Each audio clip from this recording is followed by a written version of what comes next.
The sun had barely begun to rise, but the village was already awake. Children ran barefoot through the dusty roads, laughter cutting through the silence like sunlight through clouds. Mothers stirred pots of porridge over open flames, while elders sat in quiet corners, watching the day unfold as they had 1,000 times before. But this day was different. Word had traveled faster than the wind. He was coming. Not a king, not a general, a stranger. A young man from a world so distant it might as well have been a dream. They whispered his name with confusion, with curiosity. MrBeast. Few had ever heard of YouTube. Fewer still understood why someone would fly across oceans just to step foot in a place like this. President Ibrahim Traoré stood at the edge of the schoolyard, his boots covered in the red dust of Burkina Faso. His arms were folded across his chest, but his eyes scanned the road with a strange stillness. Not suspicion, not skepticism. Hope. Behind him stood rows of children dressed in mismatched uniforms, their hands clutched behind their backs. Some had holes in their shirts. A few wore shoes. Most didn't. Yet every pair of eyes shimmered with a question they didn't dare ask aloud. A military jeep rolled in first, then a black SUV, then another. The convoy came to a stop as silence swallowed the crowd. The car door opened. He stepped out slowly, blinking against the harsh sun. His hoodie clashed with the heat, and his sneakers sank slightly into the earth. He looked awkward, out of place. But when he smiled genuinely, nervously, something in the air shifted. MrBeast had arrived. Ibrahim walked forward, offering his hand without ceremony. MrBeast looked at it, then at the president's face, and shook it with both hands. "You really came," Ibrahim said, a quiet awe in his voice. MrBeast laughed softly. "I said I would." There were no media cameras, no flashy intros, no grand speeches. Just two men standing on dry ground, sharing a silence heavy with meaning.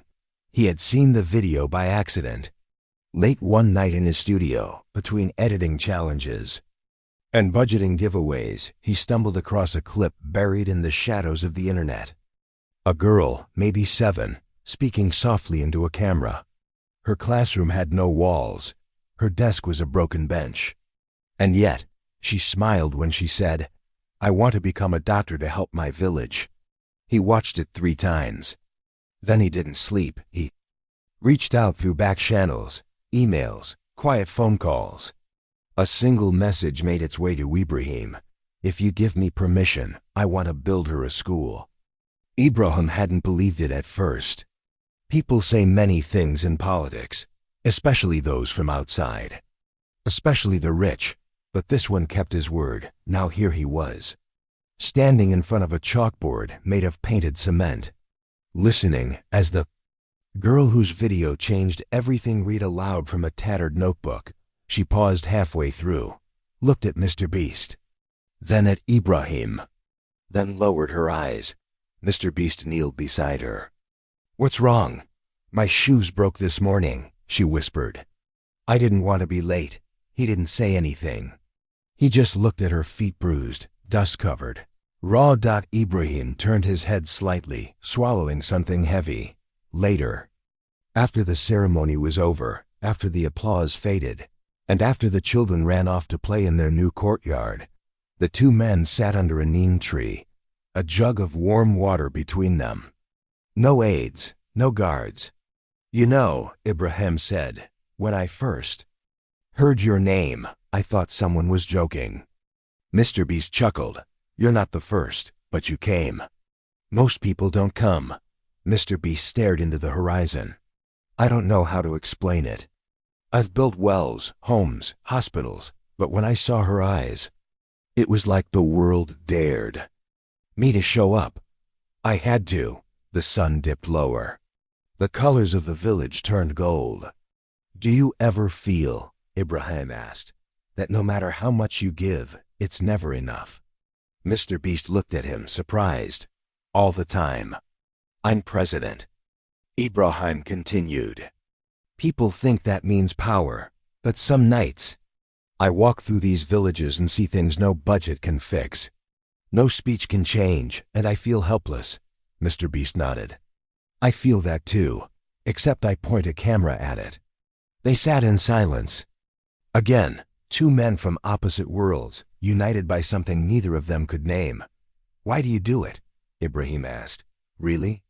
MrBeast hesitated. Because when I was young, we didn't have much. Food stamps, broken cars. My mom worked 3 jobs. No one thought a kid like me could ever matter. And now that I can help, if I don't, who will? Ibrahim looked away for a long moment. Then he said quietly, that's the same reason I stayed. In the army, after everything. After the threats. The nights we had no power. I stayed because I knew what it felt like to be forgotten. Something unspoken passed between them, from a distance. A child's laughter echoed through the school walls. MrBeast smiled faintly. You ever think, maybe we're not so different? Ibrahim's eyes softened. Maybe the world is smaller than we think. Asterisk. The night settled over the village with the gentleness of a prayer. Fires flickered outside homes built from mud and patience, casting long shadows that danced across the courtyard where the new school now stood, clean lit. Alive. MrBeast stood on the roof, staring up at a sky overflowing with stars. He had seen cities built from steel, towers that scraped the clouds, and studios with lights so bright they blinded. But this sky, untouched and infinite, made him feel small in the best way possible. Down below, he heard footsteps approaching. I thought you'd be asleep by now, Ibrahim said, stepping into view with 2 metal cups and a bottle of water. Most people doze off after a full day like this. MrBeast smiled. I think your sky has a better show than Netflix. Ibrahim handed him a cup and leaned on the railing beside him. The silence between them wasn't awkward, it was reverent. The kind of quiet you only share with someone who's seen what you've seen. You know, MrBeast said softly, most people think I just make videos for views. That it's about the clicks, the money, isn't it? Ibrahim asked, but not accusingly. MrBeast shook his head. That's how it started. But somewhere along the way, I realized views are just the fuel. The real engine is moments like this. He paused. When I see a kid walk into a school that didn't exist yesterday, and I know, for the rest of their life, this day changed something. Ibrahim sipped his water. You don't owe anyone an explanation. Maybe not, MrBeast said, but I owe myself honesty. They stood in silence again. A dog barked in the distance. Somewhere a mother sang softly to her child. Then Ibrahim spoke, barely above a whisper. Do you ever think about the kids you can't reach? The question pierced the air. All the time, MrBeast replied. I used to lie awake thinking, if I help 1,000 people, what about the million I didn't reach? He looked over. But then I realized, maybe the only way to reach the million is to start with the one. Ibrahim nodded, his eyes distant. My father used to say something like that. He was a school teacher. Never had more than 20 kids in his class. But he'd come home and say, if even one of them changes the country, then it was worth it. MrBeast smiled. Sounds like he knew what mattered. He died when I was 16, Ibrahim said, his voice calm but heavy. Malaria. We couldn't get him medicine in time. MrBeast's face tightened. I'm sorry. Don't be. That's why I fight so hard now. Why I build clinics. Why I march into rooms full of people who don't want to hear the truth. Because someone, somewhere has to. He turned toward MrBeast. And maybe that's why you're here too. They didn't need to say more. The silence now was thick with understanding. A kind of sacred stillness that only those who've carried too much pain can recognize in one another. Suddenly from down below, a small voice called out, MrBeast. They both turned. A little boy, no more than 5, stood barefoot on the edge of the courtyard. He held something in his hand. I made this for you, the boy said, running forward and holding out a folded piece of paper. MrBeast kneeled and opened it. It was a drawing, crude, drawn in pencil, shaky lines but unmistakable. 2 stick figures, one tall with a crown, one shorter with a hoodie. And between them, a school. MrBeast looked at the boy. Is this me? The boy nodded proudly. And that's the president, Ibrahim chuckled. I don't know if I deserve a crown. You both are heroes, the boy said. My mama said so. Then he ran off before either of them could respond. MrBeast stared at the paper. I don't think I've ever won a better award. Frame it, Ibrahim said, laughing softly. They stood there a little longer, the drawing held gently in MrBeast's hand like it might dissolve if gripped too tightly. Eventually, Ibrahim turned to leave. Get some rest. Tomorrow we plant the first tree in the school garden. The children want you to dig the first hole. MrBeast grinned. Then I better bring my best shovel. But long after Ibrahim left, MrBeast remained on the rooftop, the paper still in his hand, the stars still blinking above. He had filmed hundreds of videos, raised millions of dollars, built hospitals, homes, and dreams. But tonight, he didn't feel like a YouTuber. He felt like a thread in something much bigger. A story written not by algorithms or trending tags, but by the quiet magic of human kindness. And it wasn't even close to being over. By dawn, the village was already alive. Children chased goats between homes. Pots clanged in kitchens as breakfast boiled over open fires. Women balanced baskets on their heads, humming songs that echoed with joy and duty. And at the center of it all, a single rope had been tied between 2 trees, a ceremonial line to mark the planting of the first school tree.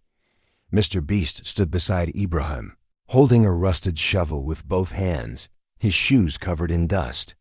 He had worn a plain shirt, one the villagers gifted him the night before. It was hand-woven, cream-colored, with a small sun pattern stitched into the chest. Across from them stood 50 children, holding signs made from cardboard and old chalkboards. Some read, "Welcome." Others, "Merci." And one, right in the center, said in big crook letters, "We are not forgotten." Ibrahim glanced at MrBeast. You ready? I was born ready, he said, gripping the shovel tighter. The president knelt down, placing a small sapling into a hole a gardener had prepared. Then he stepped back, nodding. MrBeast walked forward. He didn't speak. He just dropped the blade of the shovel into the dirt and scooped. 1, 2, 3 careful motions. Then he knelt, adjusted the soil around the young roots, and stood. Entire village clapped. A quiet, reverent applause. Not the roaring kind you'd find in an arena, but something better.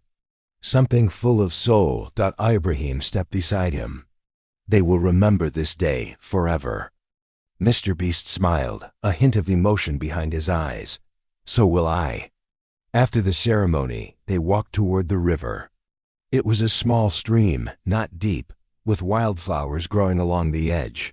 Children bathed in it, splashing one another while mothers washed clothes nearby. They sat on a flat stone under a tree. Have you ever thought of giving it all up? MrBeast asked. Ibrahim raised an eyebrow. The presidency? No, I mean, all of it. The cameras, the followers, the pressure to keep going. MrBeast's voice softened. I think about it more than I should. Ibrahim didn't answer immediately. He reached down, picked up a small pebble, and tossed it into the river. The first time I gave a speech to the people, he said slowly, I stood on a broken box because we had no stage. I looked out at a crowd of farmers and young boys with eyes like fire. They didn't want power. They wanted hope. He looked at MrBeast. You can't walk away from that. Not if you've truly held it in your hands. MrBeast looked down at his fingers. I'm afraid of failing them. You already haven't, Ibrahim replied. But what if the next video doesn't do well? What if people stop watching? What if it all goes away and I never reach the places that need help the most? Ibrahim leaned closer, his voice calm and certain. You don't need the world's eyes to change the world. You only need your heart, and one act of courage at a time. A long breath escaped MrBeast's lips. Why does that sound so simple when you say it? Because it is, until we forget. At that moment, a small girl approached them. She held out a folded cloth. For you, she said shyly to MrBeast. He opened it. Inside was a handmade bracelet, beads of blue, green, and yellow strung together. With frayed thread, a tiny heart-shaped charm dangled from the center. It's beautiful, he whispered. Did you make it? She nodded. Mama said to give it to you. Because you brought the light. MrBeast swallowed hard. Tell her she brought the light first. I just followed it. As the girl ran back, Ibrahim noticed the way MrBeast held the bracelet, like it was made of gold. You okay? Ibrahim asked. MrBeast nodded slowly. Yeah, I didn't expect this. What? To come here thinking I was helping, and realize I'm the one being saved. The president smiled. Then your journey's just begun. Asterisk. The sun dipped lower in the sky, painting the savannah in shades of orange and gold. That evening, the village held a small celebration. Nothing grand, just a circle of humanity around a fire. There were drums, soft chants, and roasted cassava being passed hand to hand. Laughter spilled out like honey. MrBeast sat cross-legged beside Ibrahim, his camera crew nowhere in sight. He had asked them to put the gear down. For once, he wanted to feel everything as it was, raw, unfiltered, alive. A boy approached with 2 cups made of hollowed calabash. This is for courage, he said, handing them the local drink. MrBeast smiled. You sure I'm ready for this? More than ready, Ibrahim replied, lifting his cup. To those who build, even when no one is watching. They drank. The taste was sharp, earthy, like the land itself had brewed it. MrBeast coughed. Ibrahim laughed. I should have warned you, he said. It wakes your spirit. It just woke my entire bloodstream, MrBeast said, eyes watering, from across the fire. An old woman began to hum. The others followed. It was a morning song, yet strangely full of light. The kind of sound that speaks to grief and hope in the same breath. Ibrahim leaned closer. She lost 3 sons to war. She sings every night so she never forgets, but also so she never hates. MrBeast stared into the flames. I don't know if I could be that strong. You already are, Ibrahim said gently. Strength isn't the absence of pain. It's what you do with it. Silence followed. Not heavy, just meaningful. Then MrBeast turned to him. Can I ask you something real? Always. What do you fear most? Ibrahim didn't blink. Forgetting who I was before the world started listening. MrBeast nodded slowly. I think about that too. Sometimes I watch old videos of me. Just some awkward kid in a bedroom with a cracked mic and no views. And I miss that guy. Because he was free? Ibrahim asked. No, because he was certain. He knew exactly why he started. A beat passed.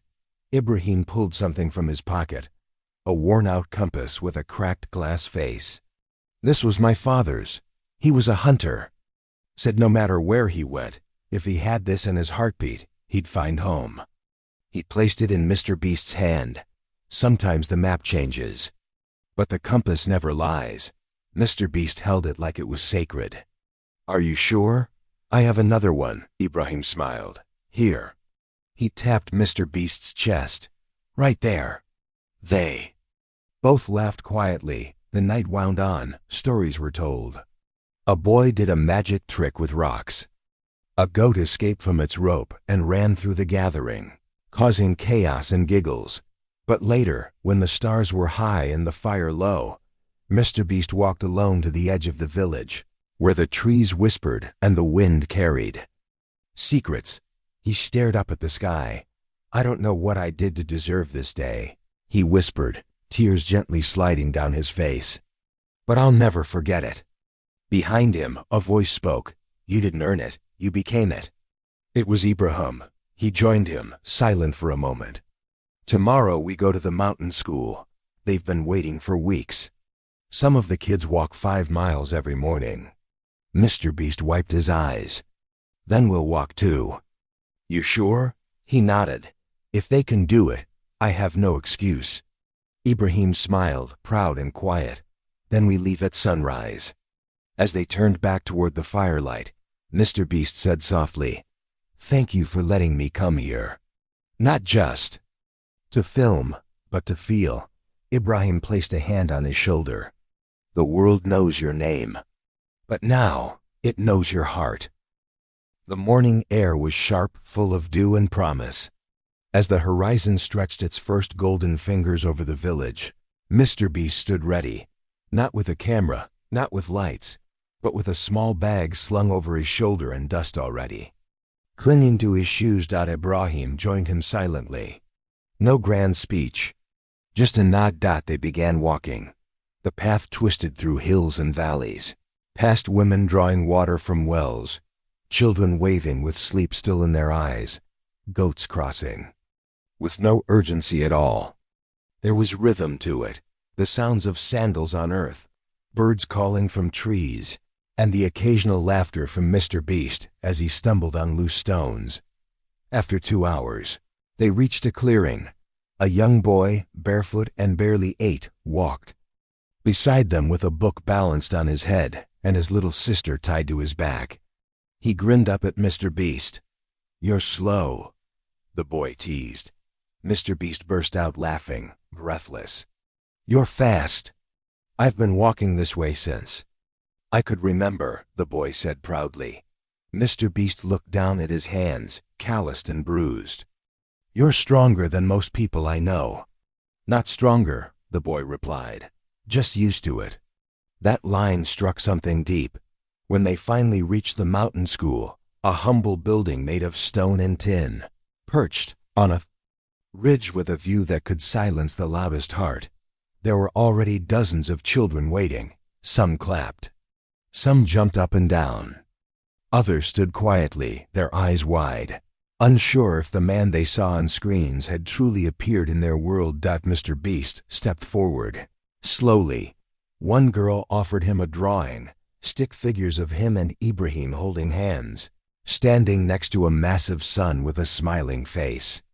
"For you," she said. His hands shook as he took it. "This is beautiful. You build houses," she whispered. "But here, you built a road." "A road." She pointed at the children. "To hope." He crouched and hugged her. She didn't flinch. Ibrahim watched the moment, eyes damp. The schoolteacher, an elder with chalk-stained fingers, invited them inside. The walls were bare, except for a world map with a piece of tape holding Africa in place. MrBeast pulled a small box from his bag. "I brought something." He opened it to reveal tablets, solar-charged and preloaded with learning apps, stories, music, and games, all in their native language. The room exploded in gasps. One by one, he handed them out. The teacher took his hand, gripping it firmly. "You didn't just give them a screen. You gave them a window." MrBeast swallowed hard. Outside, the sky opened into a soft drizzle.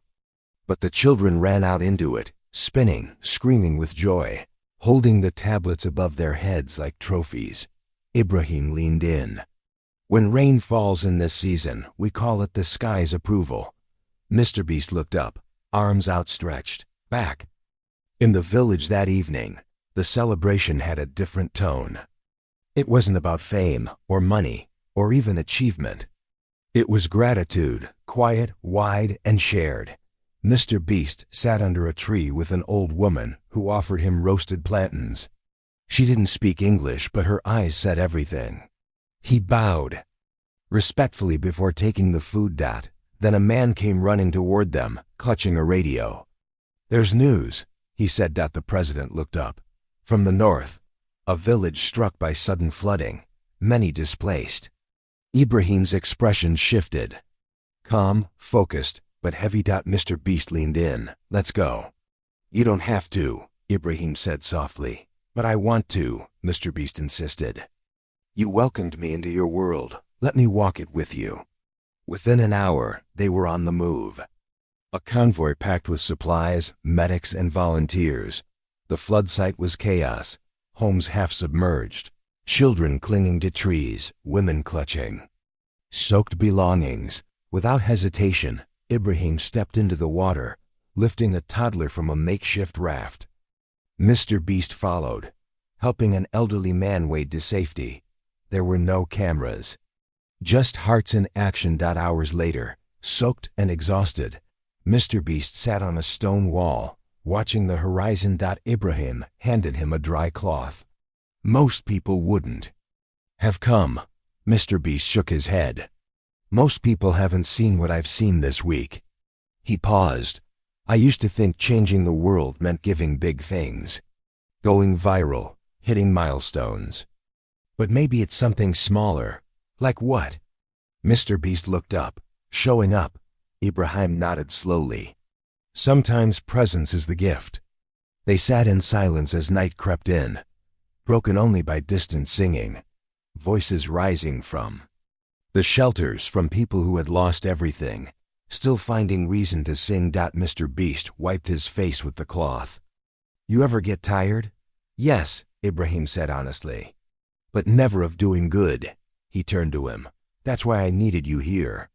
Not for the videos, not for the claps, but to remind the world that compassion isn't performance. MrBeast's voice cracked. You've changed me. Forever. And you've reminded us that kindness still has a platform. Asterisk, the floodwaters receded over the next few days, but the devastation remained. Splintered homes, soaked fields, livestock lost. And yet, amidst the ruin, something else rose. A resilience so loud it overpowered despair. MrBeast had stopped counting the hours. He just moved, helping, lifting, passing out food, carrying children. He didn't notice the cameras were gone. He didn't care. Something inside him had shifted. Something deeper than content. On the fourth evening, under a makeshift tent lit by lanterns, Ibrahim gathered the villagers for a quiet address. MrBeast sat beside him, mud still on his boots. I have stood in many places, Ibrahim said, his voice carrying despite the calm. Rooms full of leaders, stages bright with lights. But this is where leadership is most tested. Not when the world is watching, but when no one is. Not in applause, but in aftermath. He glanced at MrBeast. Some came to our nation to film pain. Others came to steal from it. But this man, he came and gave, not to be seen, but to see. There was silence. Then soft clapping. A woman stood and stepped forward.